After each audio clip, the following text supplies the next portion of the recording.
So yeah, I realized that I had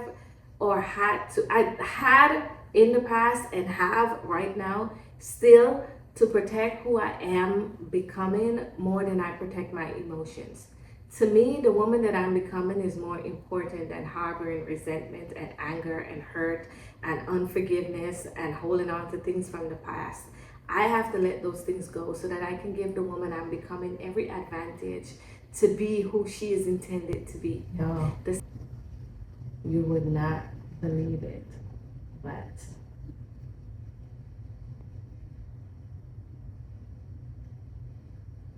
I'm getting ready to travel. Matter of fact, when this episode drops, I'm gonna be in a whole different country. And I'm so excited. I'm so excited. Hi guys, welcome back to my channel. I am Marsha. We just got through a series that we were calling From the Messy Middle to Becoming His. So if you are here for the very first time, thank you for stopping by. Thank you for peeking in. Make yourself feel at home. Look around, get caught up on all the previous episodes. Today I will be talking a little bit about something from the prior episodes, and so I want you to be in the know. You know what I'm saying? In this series, the series that we just got through, we were talking about transitions. So what I'm going to be talking about today is kind of like on the wrap up end from transitions. So if you're ready for this episode, if you're ready, let's go. So now that the series is over, I've been thinking a lot about the things that truly helped me through that season. Whew, that season was hard. And so I was really thinking about some of the things that helped me through. By the end of this summer, by the end of this summer, it would have been a year since everything. And so it was a lot to navigate. So just sitting back, reflecting, thinking about some of the things that really, really helped me. So I've been thinking a lot lately about some of the things that truly helped me through this season, the real things that got me through the worst parts. Some of the parts that I didn't even mention, but I still had to walk through it.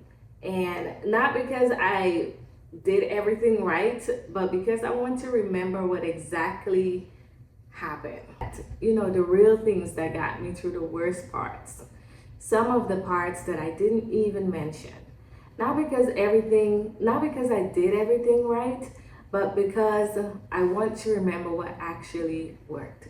Not what people say will work, but what actually works based on what I've went through. And I want to share it because it might help someone. I believe that when you go through something, it's good to share what carried you through that thing because it might help someone. These things genuinely helped me hold it together when life was shifting in major ways and I was grappling with everything. And first and foremost, I will have to say my relationship with God. That comes to the front. I truly don't know how people navigate seasons like this without Him. Well, I think I actually do. They stumble around in the dark, they handle it the wrong way, and the outcome looks so much different from a person who actually slowed down and walked with God, who actually seek God. There's a vast difference. One of the biggest things that helped me was being obedient to the things I felt and I knew that God was telling me at the very beginning of this season and then throughout it. Because I spent time with God, He was talking to me and I had to make the choice to be obedient. Some of the things were hard. Some of the things I didn't fully understand, but I did them anyway. One thing that He mentioned to me was protecting my heart. Whew. One of the first things I felt God say to me was, protect your heart. Marsha, protect your heart. Not just emotionally, but spiritually. Protect your heart from offense. Protect your heart from unforgiveness. Protect your heart from shame. And protect yourself from leaning to your own understanding. Just leaning heavily on what you understand. Protect your heart from that. And honestly, that wasn't always easy because when you're hurting, offense comes so easy. Anger comes so easy. Wanting to defend yourself comes so easy. Everything seems like a trigger. You want to lash out at anyone and everyone. But I kept hearing, protect your heart, Marsha. I even shared what God has said to me with a friend, and she helped me walk this out. Whenever I find myself feeling some kind of way, whenever I find myself wanting to get angry or hurt, she would just gently say, I know, friend, I know. But remember to protect your heart. Or she would even start out praying, not in a religious way, but in an authentic, realistic way.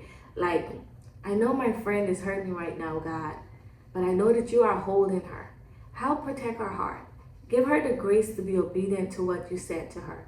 Show her how to walk this season out. Help her, help her, help her. And the scripture that I would stand on was Psalms 51:10. Create within me a pure heart and renew a steadfast spirit within me. I can't tell you how many times I've said that. Create within me a pure heart and renew a steadfast spirit within me. Because some of the things that God asks us to do, we're not going to be able to do it in our own strength. We have to bring the word in. We have to bring prayer in. We have to seek him. We have to ask him for his help, because God is going to ask you to do things that require spiritual disciplines in order for you to walk in them and in order for you to execute them well. So you're not going to be able to do it on your own. You're going to have to find scriptures to stand on and keep immersing yourself in those scriptures over and over and over again, washing them over you, praying them over you. So yeah, I realized that I had in the past and have right now still to protect who I am becoming more than I protect my emotions. To me, the woman that I'm becoming is more important than harboring resentment and anger and hurt and unforgiveness and holding on to things from the past. I have to let those things go so that I can give the woman I'm becoming every advantage to be who she is intended to be. Another thing that I felt God impress on me over and over again was to seek peace. Not sometimes, not when I felt like it, not when I felt like it was fair, not when I felt like it was deserving, but at all times. At all times. And that meant not responding the way the old version of me would have responded, not acting the way she would have acted, not reacting emotionally to everything, not saying everything that I thought out loud, not having a response for everything, a job for everything. It meant surrendering my need to control the outcomes and truly trusting God with everything. It is amazing to see God as I surrender and he takes control. It is worth it. When God tells you to do something, it is worth it. It is worth it. Every time it is worth it. And when he tells you to do something, he wants you to ask him for his help to do it. He knows that he's asking you to do something that is contrary to the flesh, that is contrary to your nature, that is contrary to the way that you've been wired. Society have wired you. He knows that he's calling you to do something that will require renewing of your mind, renewing of your thought process. But anything he's asked you to do, he's equipped you to do, and he will give you the grace to do it. All you have to do is ask him, how do I do this? Walk with me. Show me how to do it, because I don't know how. It's difficult, but I want to do it your way. And when you do it, you will see God show up in a way that you've never seen before. You would begin to realize this thing of giving God control really actually works. One of the things that made it easier for me to be a peacemaker was truly understanding surrender, revenge, and justice. God downloaded so much in me about these few things, but these 3 words, and it's not what I thought that it was. I'm going to share on that later because I think it's big, and I think it's important that we understand what it truly means to surrender. I'm not gonna lie, one of the hardest lessons in this season was realizing that justice and revenge are not the same thing. And sometimes surrender means trusting God to handle the things you wish you could fix, or to handle the things you wish you could handle, the things that you want to handle your way. It takes faith to surrender, because it takes having hope that God will vindicate you. Having that hope, trusting in something that you can't see. It truly takes faith to surrender, because you're surrendering what you know for the possibility of the outcome that you hope, or for the possibility of becoming whole and healed. So it takes faith. Something else that really helped me was prayer, worship, and fasting. Ooh, prayer helped in a major way. Worship helped in a major way. Sometimes I would just sit and listen to praise and worship because I didn't even have words. There's some very powerful praise and worship songs out there. They will minister to you. They would release God's anointing upon you. And fasting helped quiet so much noise. It helped recenter me. Those three things together, prayer, praise, and worship, and fasting, oh my gosh. There's no weapon that can stand against that. There's no weapon that can stand against that. People look at me and they say, you don't look like what you've been through. You don't look like what you're going through. And I can tell you, it's only the grace of God. God actually showed me what I would have looked like had it not been for him. I would have lost my mind. I wouldn't have been here. You would have been talking something different about me. But steeping yourself in the presence of God, he makes it to where anything that tries to attack you has to be defeated by him. I don't have anxiety sleeping. I'm not angry. I'm not bitter. And it's not because of what I've done, but it's because of the time that I've spent with God and the time that I've given him, and I've allowed him to just take the wheel, to just handle the situation how he sees. And in those interactions with God, I wasn't afraid to be honest. I wasn't afraid to tell him how I feel. I wasn't afraid to tell him when I was hurting. I wasn't afraid to tell him when I was scared. I wasn't afraid to tell him when it was difficult to trust him and when it was hard to do things the way he said he would do. I told him all of it. Because guess what? He knew anyway. I told him all of it, and he supernaturally helped me. Then I also did fun things. Well, spending time with God is also fun, don't get me wrong. But I also did some practical things that really helped, like movies. Oh my gosh, I watch tons of movies. I need to find some of the movies that I watched. And I watched a lot of shows, and I did small comfort. Those things added small comfort. Just sitting, binging, laughing at something else, looking at somebody else's drama. Healing. And I found that healing came in numerous of ways. In resting, of course. Resting. You gotta rest. Resting, drinking my water, laughing out loud, watching something comforting, letting your nervous system breathe for a minute. I am a hopeless romantic, and even in this time, it was still easy for me to watch romantic movies, and it was still easy for me to find comfort in them. I know for some people, they're like, I don't want to watch nothing like that, but I had no problem. I enjoy it. I'm a hopeless romantic at heart, and I always will be, and I don't think that anything is ever gonna change that. This next thing is a big thing that I didn't see coming, but serving at church did something weird. It really helped in a way that I wasn't expecting. Just continuing to serve at church. It was simple, just a couple times a month. Go, get in there, serve, put my hands towards the kingdom things, it kept me connected. It gave me a form of structure. It gave me community.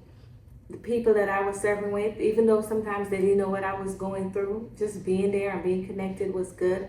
I think if I hadn't served during this season, I would have probably disconnected. It would have been much easier for me to disconnect. It would have been much easier for me to isolate and, who knows, eventually stop going to church. I'm realizing now healing is not usually one big thing. It's small things, daily things, consistent things. And nothing has proved that to me more than over the last couple months.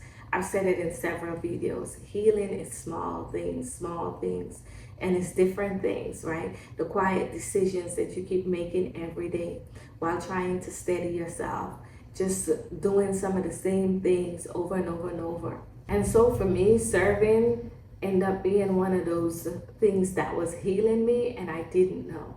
Ended up being one of those things that was bringing joy to my life, and I wasn't expecting it.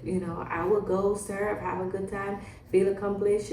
Some Sundays I only went to church because I had to serve. If I didn't have to serve, I probably wouldn't have gone to church because I probably wouldn't have been feeling it. But I had a commitment, and I'm a person who's big on, when I give my word to do something, I try to do it, and I try to do it to the best of my ability. So that kept me coming back.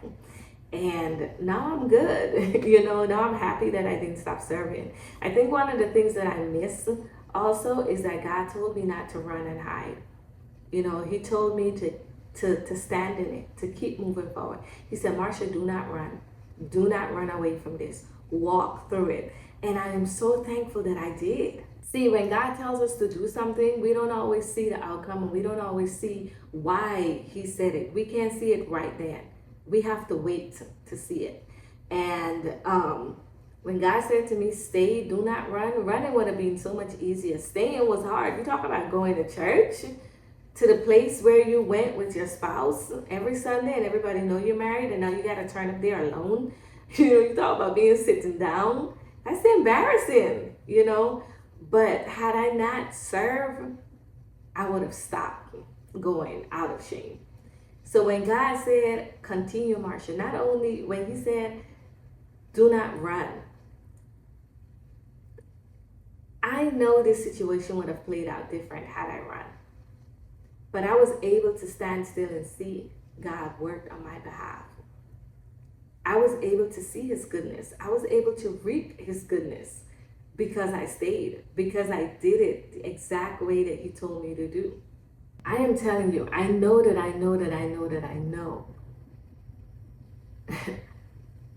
the things that I've experienced, the way that I've seen God, had I run, I never would have. The person that's coming out of this situation because I decided to stay and do what God says,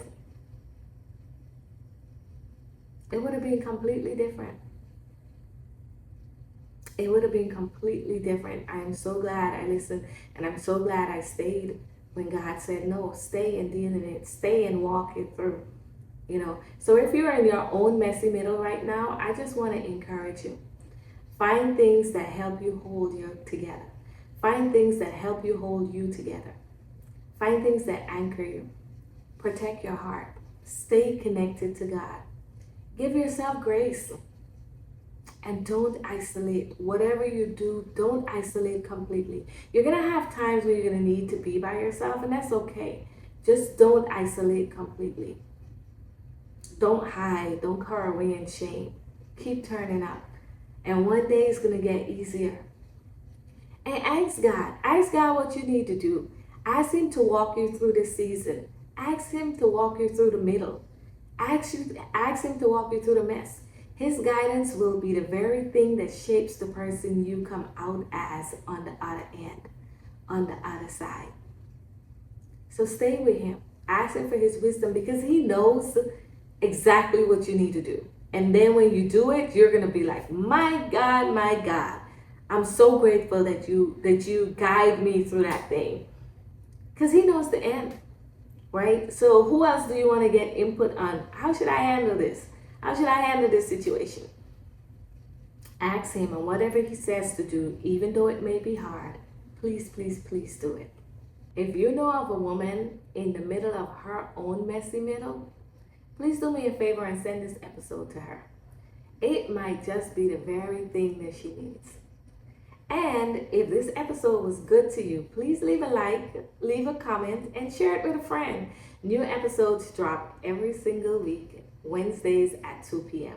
Hit the notification button so that you will receive notifications of each new episode. I thank you for watching today's episode, and I will see you in the next episode. Bye!